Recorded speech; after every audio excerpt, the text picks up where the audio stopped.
আসসালামু আলাইকুম।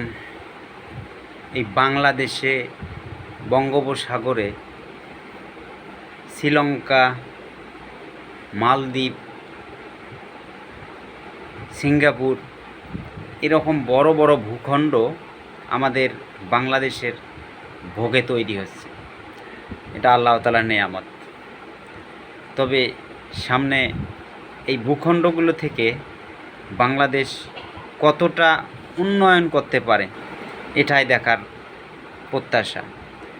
তবে আমাদের এই ভূখণ্ডগুলো পাশের দেশ, রাক্ষস দেশ, এর নজর আসতেও পারে। তাই বাংলাদেশ সরকারের এখন থেকে এই ভূখণ্ডগুলো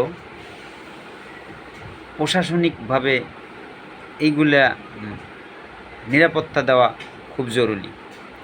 তাই সবাই ভিডিওগুলো এই রকম ভিডিও পাইলে অবশ্যই শেয়ার করবেন, চ্যানেলটা সাবস্ক্রাইব করবেন, ভালো লাগলে একটা লাইক বা একটা কমেন্ট করে দেবেন।